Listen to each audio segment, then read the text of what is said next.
Myslím, že to bylo dobrý.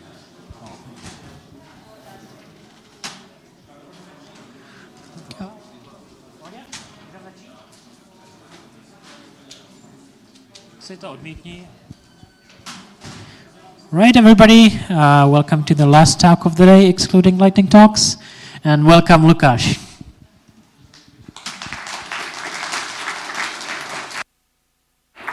Hello, can you hear me? Perfect. So thanks for coming. It's a little bit late, and you are. I believe that you would like to be in a pub at this point. So I will make it quick, hopefully. I would like to welcome you on a session about Node.js. It will be a gentle introduction, which is slightly biased to Java devs, but I promise, only if you. Even if you don't know anything about Java, you will get something for it.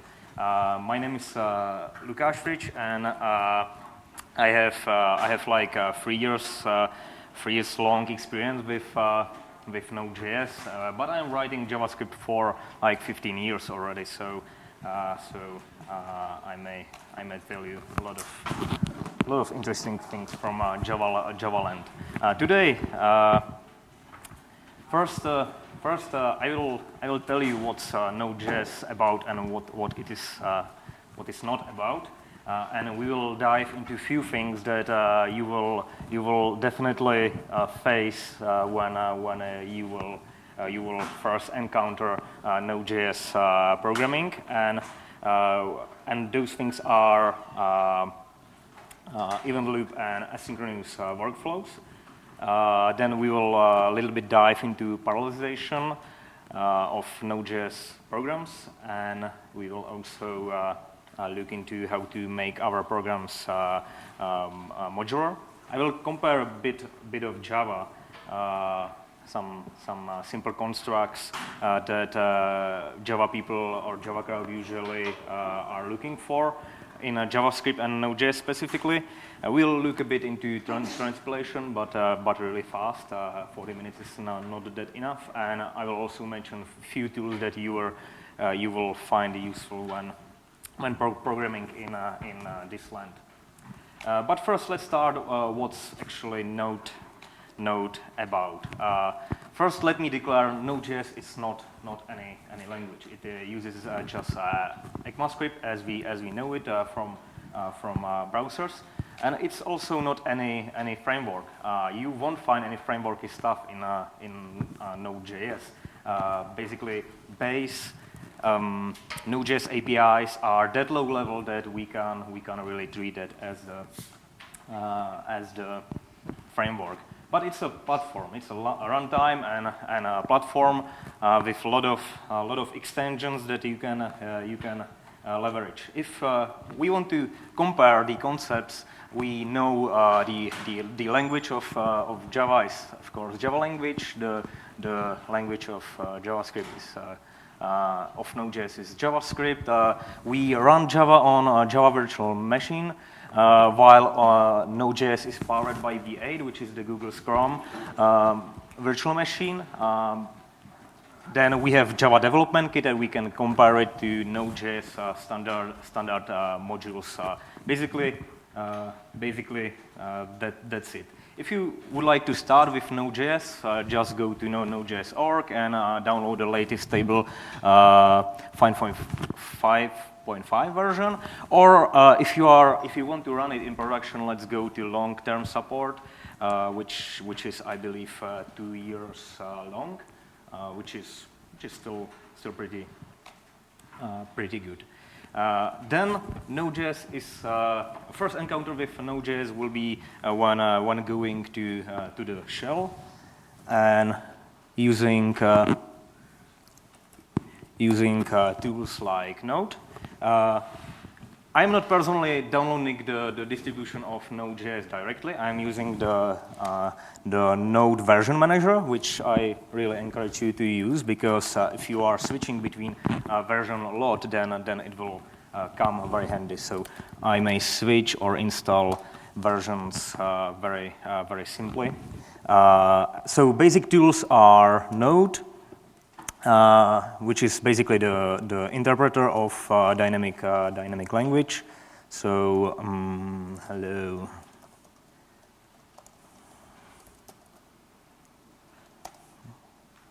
Good. And the second tool which you will definitely use is a Node package manager, which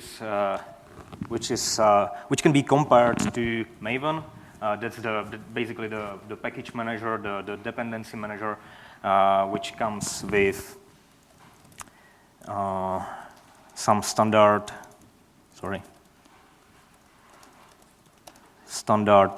workflows. So with npm we can initialize new project.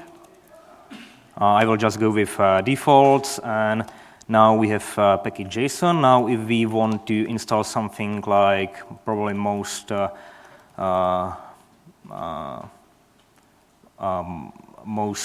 used module, which is Express, we will just save it to package.json, and now if we look to the package.json, you will see that we got one new dependency. It's really that simple and fast. The Node application will basically look for the main script, which is not here, so we would have to create it, and we could run it, but it will, of course, do nothing. So, yeah, basic workflow. The most basic APIs we can use in Node, you can see that, I hope you can see. If you will list the Node API documentation, you will see that all of them are really low level. Nothing that you could just use. For example, HTTP module is something we could simply compare to Java servlets. However, the real power of Node.js doesn't come from the runtime itself. It comes from the number of packages, the plethora of packages. The npm repository is actually the package repository which has most packages in comparison to any other language, platform, runtime, whatever. So on npmjs.com you can find new packages for example, let's say if we want to use promises, which I will show later. I can find some popular module here, like Express or Browserify. That's cool. So you will that's probably the entry point for all the reusable modules.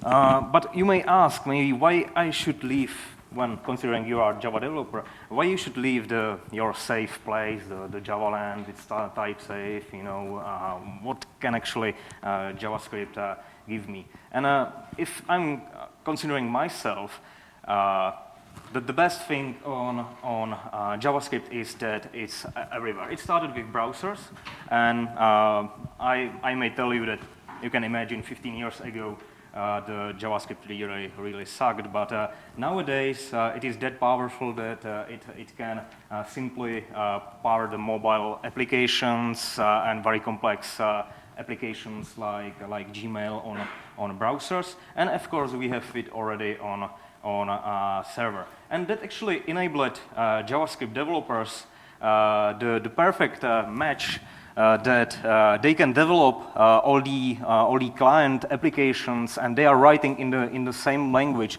That's something I was looking for in Java for years, and I couldn't find it even though I was using GWT and so on. It didn't feel right. But writing in the same language, that's just so powerful. And also a new superstar at that point were born. It's called full stack developer.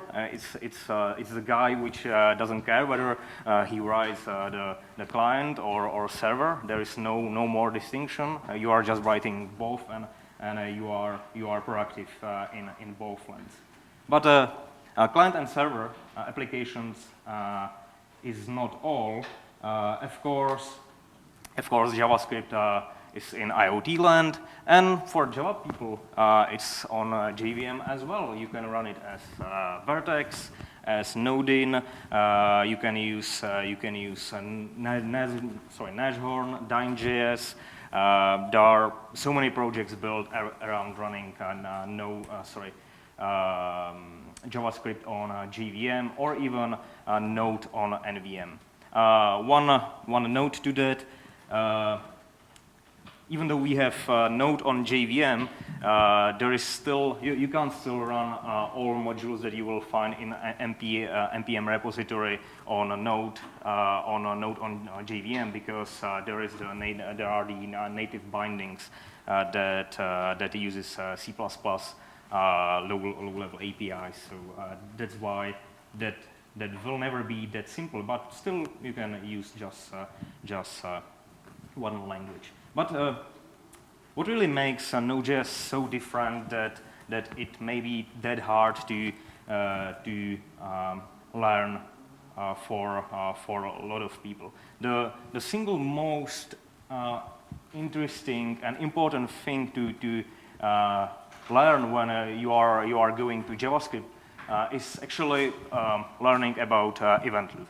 Event loop is basically single thread. Node.js, every time Node.js runs just in a single thread, which is perfect because you don't have to address any synchronization or anything like that. If you want to communicate with other programs, you just use message passing. So you run in one thread, but how it could scale when you run in one thread?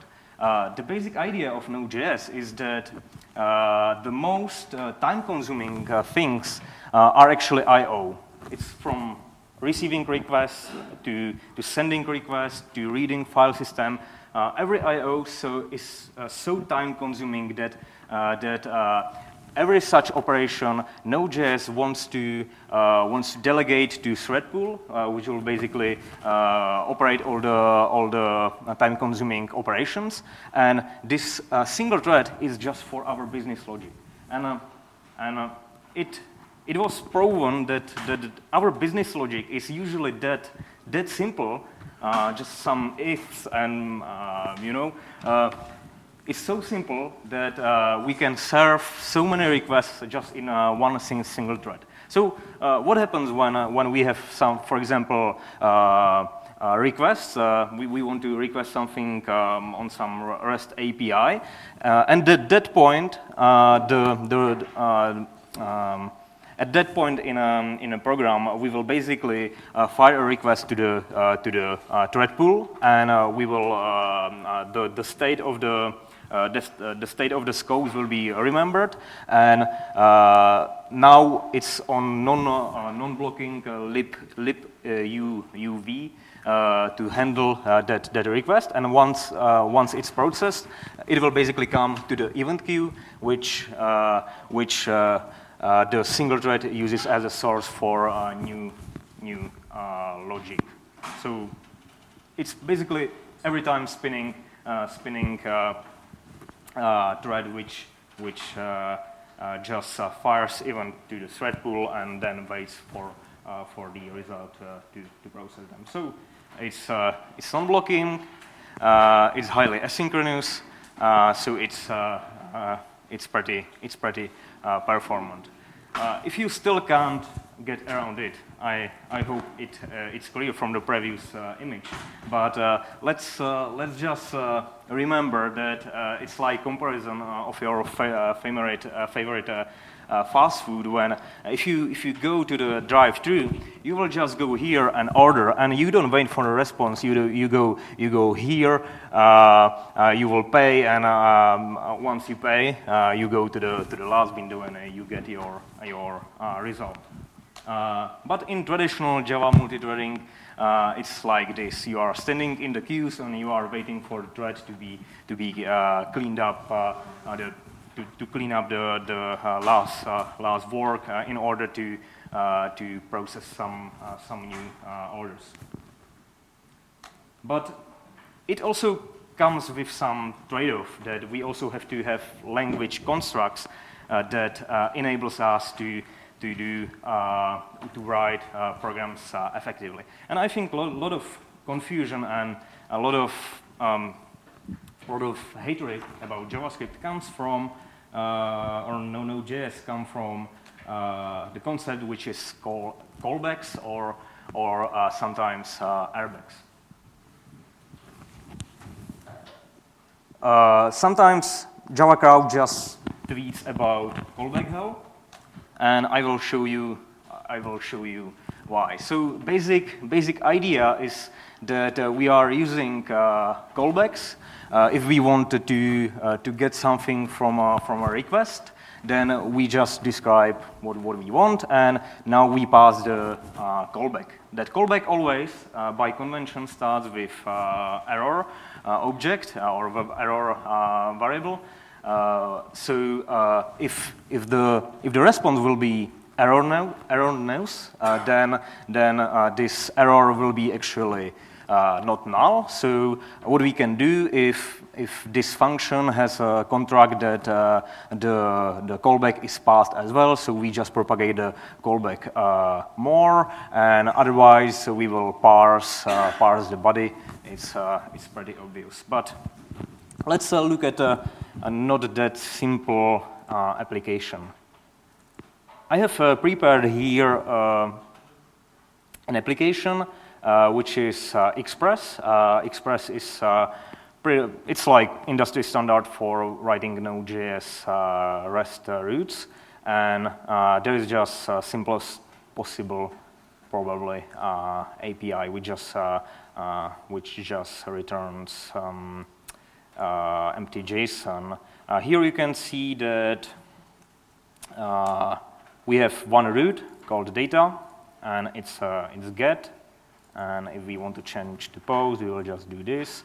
It's that simple. And then we use some middleware, and then that middleware is actually error handler. Error handler, we can identify that by this first parameter error. So if some error happens here, we can propagate it to the error handler here, and it will just use the default error handler, where if there is some message, it will return it. If not, it will create one, and at the end we listen on some port. It's still simple, so let's look for a little bit harder example. We have the same endpoint, but we want to do more here. We want to request data from two endpoints, and then merge the result and provide it to the user. And we want also leverage cache if the requests were successful.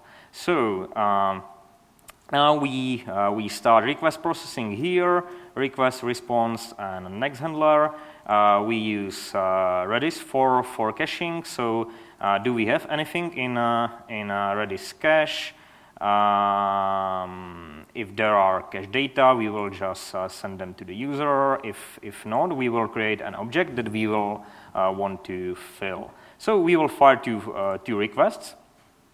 And one is to our Java old backend application, and another one is to the third-party API. We want to match those results and send them, for example, to our mobile devices. So again, there are callbacks because these two are asynchronous operations. If there is error, we will handle it. If not, we will fill in the data, the parse data. We also want to get rid of some confidential information from the response of our Java backend, and then at the end we have to try to respond because we don't know which one of these will respond first. So we are basically waiting for both of them, and once both of them are filled, we will respond and then try to cache the information or the response we had got. Let me just quickly show you how we can debug this, and I have to switch from presentation view. Actually, just to run it, I will run it. It's listening, so I will show you that I can not watch, but I can retrieve some data. So in order to debug this, I will add there some breakpoints, and to understand asynchronicity, we will use these breakpoints.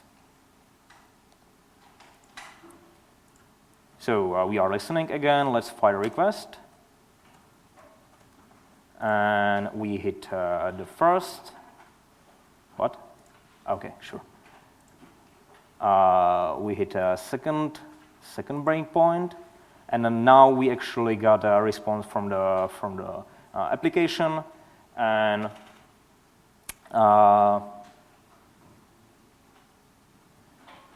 we got a response from the second endpoint, and now they try to respond. And that's it. We got a response. Yeah, but that's not that powerful. In order to handle the asynchronicity much better, something which is language construct in ECMAScript 6 called PROXIES was invented. And PROXIES is basically continuous passing flow pattern where once the first promise resolves, the second promise, which is defined or registered by a then handler, will be called, can do something with data, and then will be called once it is handled asynchronously, the first then, and then the second then will be handled. And if anywhere in this flow something happens, the last error handler will be called. So we can rather write something like this. We will have function retrieve third-party data, and when we know that this API request is also returning promise, then we can say that let's request it, then parse it. You can see that JavaScript is a functional language. We are treating functions like JSON parse as a first-class citizen, so at the end, our programs finally look a little bit more readable than just with callbacks. So typically, what I may do in my API is logging start, which will probably be debug log, then retrieve the data, set it into the cache, then log the request and handle error. Very readable. Let me put here the second example, which is using promises. I will make it bigger again. So now you can see it should be more readable. So let's take the handler function. The handler function will call getData, which is promise. The promise again uses some promise get cached value. Then if there is some cached value, I will directly return. So here we are returning value, but If we don't have it, we will return promise instead, and if we are returning promise, then another handler will wait until we have the result. So you can see that we are returning either the value or the promise. And after the data are retrieved, we save them to the cache. So we can reason about this pretty well, right? This is pretty nicely written workflow of our API. So, and if we are using it on a high level, we just say, let's get me data, and if there are data, respond them. You can see that we are using another ECMAScript 6 feature, which is arrow function.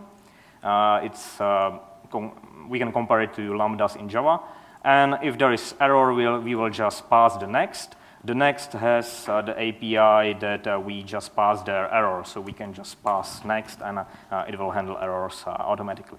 Another promise-based API is promise all, where we can retrieve all, where we say, let's wait for both of these functions to wait, and then process them. The processing goes in the way that here is another ECMAScript feature, which is array deconstruction. We know that we will get array from this promise all because we have two results. We can automatically assign them to the array variables. And here is another feature, which is simplified object construction. So this one will basically take those two parameters and store them under the object fields, which are called backend data and third-party data. Just if we are using some APIs that aren't written in a promise way, for example, Redis cache isn't exposed that way, we can use libraries like Bluebird, which allows us to call promisify all on the object, and it will basically take all the methods defined or functions defined on that object and wrap them in a function name async pattern. So you can see get async and set async, and it basically returns promises. So just so that you would believe me, let's run it again. I will run it with NodeMon. NodeMon is a nice tool for in order to not spend time reloading the application all the time. You can run NodeMon, and the address is still in use. Why it is still in use? Because I still run it here. View, exit, and kill this. Good. So now you can see if I do some change here. For example, I will leave it to listen on 50/50. It's constantly reload. I'm passing one parameter here. It's a harmony destruction thing, which is the flag which provide me with some features that are still in. They are defined in a spec, but the specs are usually finalized yet, but still they aren't stable in Chrome in V8, so that's why I can enable them with harmony flag. For example, the array feature I have shown you before. If it is still, you can see a little bit of analogy between the Java util concurrent feature and promises, if you want. However, if it's still not enough for you to think about or reason about asynchronous logic, then you should wait to ECMAScript 7, which will basically allow us to use async await API, where it is compatible with promises. So this async function is basically promise, or we can use it as a promise. We could call it a respond then. And here I am using await. The await will basically mean that I'm waiting for some blocking operation, or I will basically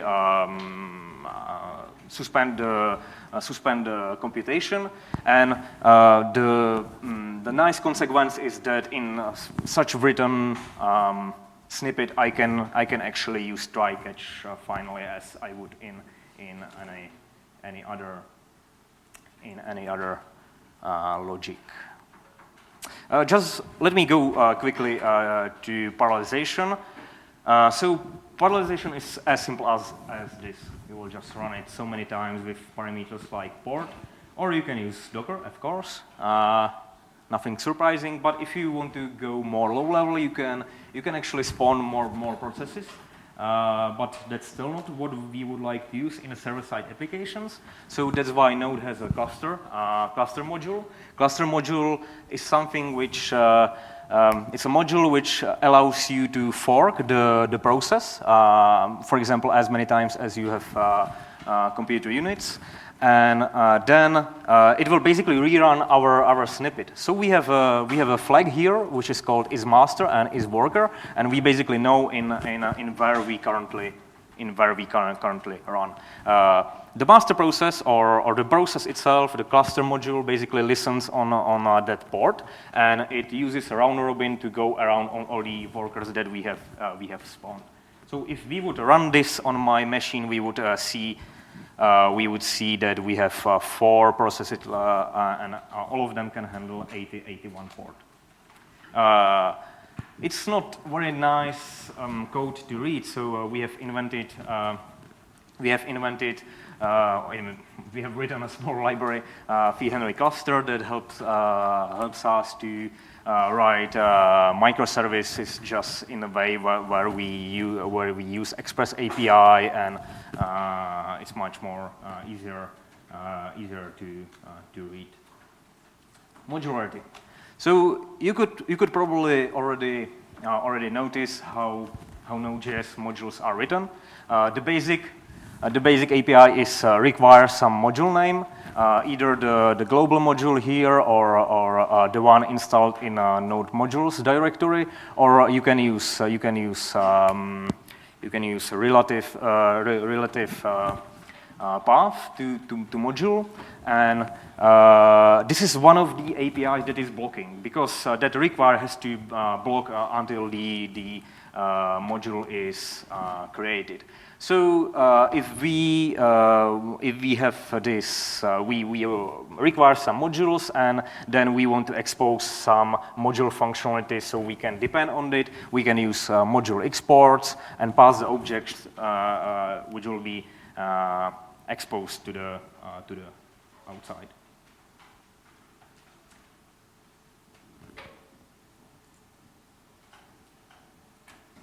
Okay, so for packaging, we use npm to install anything.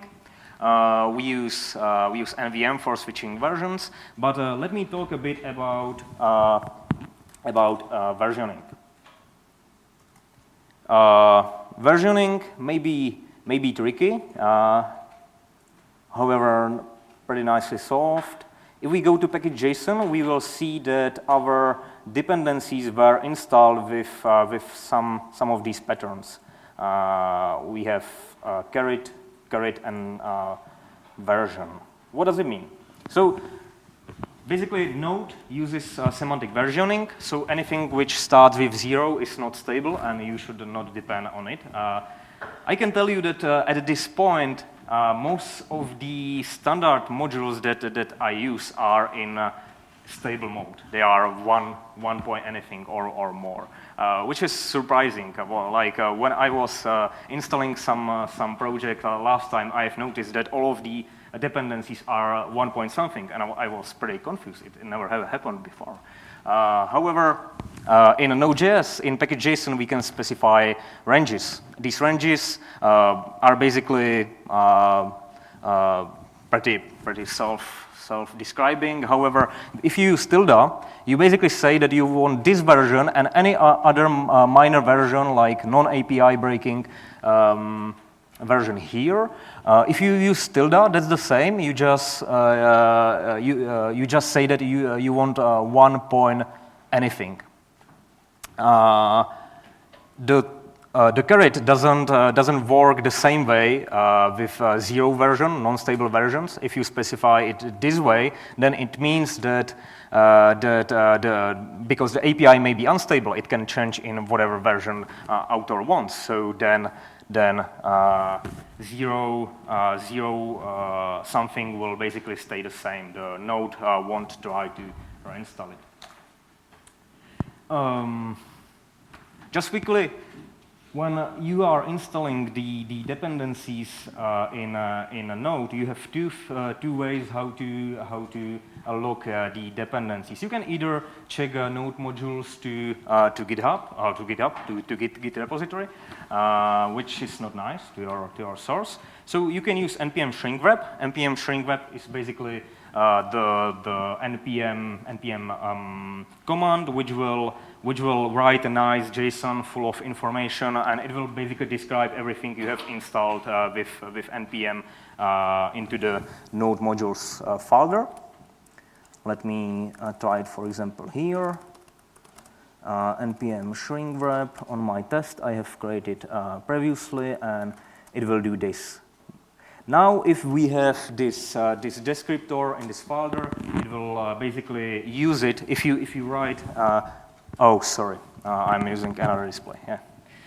Again, test npm shrinkwrap and cat npm shrinkwrap JSON. It will now use the npm shrinkwrap if I write npm install instead of my package JSON. Right? Good. So for Javaist,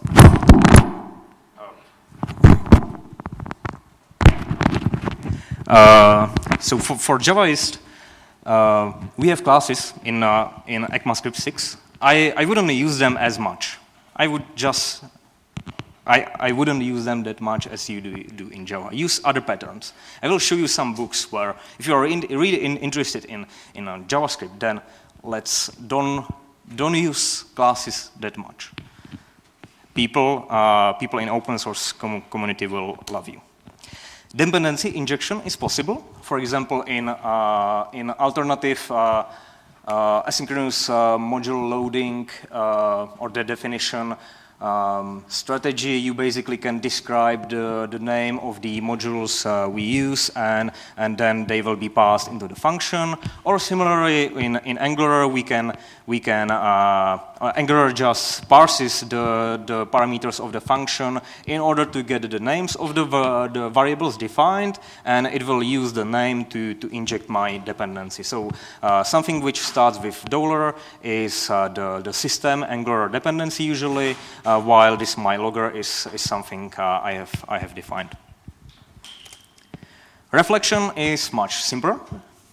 Reflection is just about iteration over the properties in the object.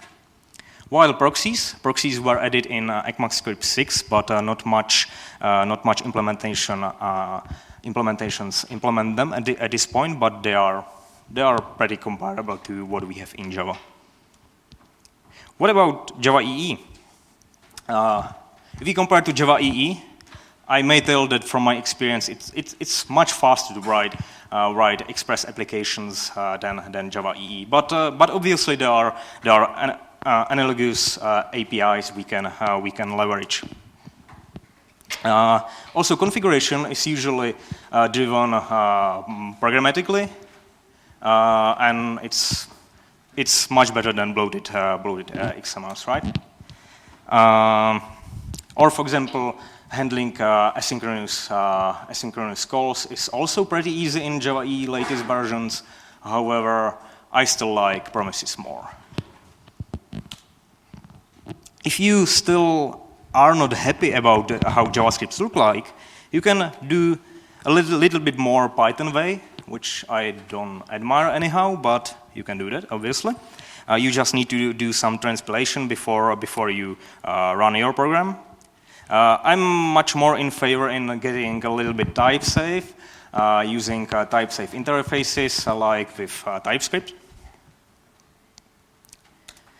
So just at the end, let me talk you what we have already seen. So Node.js application are usually written, or that they start that fast that we can use something like Node monitor, which will restart our application every time the source is changed. So it starts in seconds.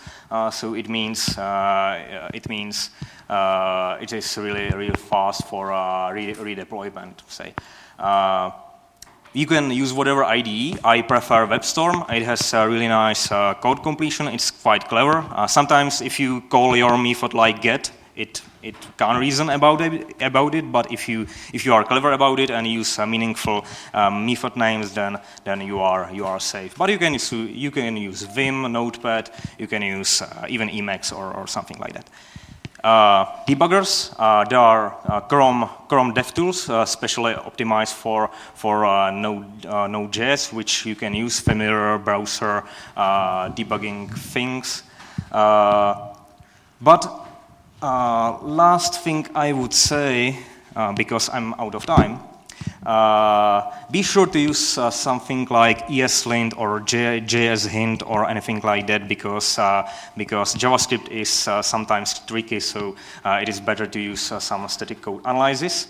And it is always good to use test runners. For example, the one I have here is that good that it reruns every time I change the application. So I will just show you. If I run watch, right? I would have to change it, but if I run test, it will basically run test in a second. So let me just recommend last thing, some books. Some of them are new, some of them are older, but be sure to read about JavaScript before you start to use it. It can be applied to anything, but you will be so happy when you find yourself writing pretty nice code and the code which you can reason about. So yeah, that's it. I hope that it was a nice interaction for you, and I certainly welcome you to Node.js community now. I want to see more GitHub modules in NPM registered each day. Okay. Thank you, Lukáš. Unfortunately, we don't have time for questions.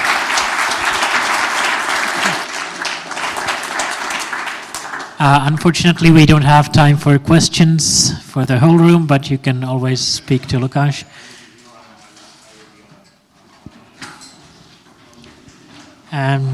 Just a reminder, lightning talks will be in the D section. And thanks for coming today.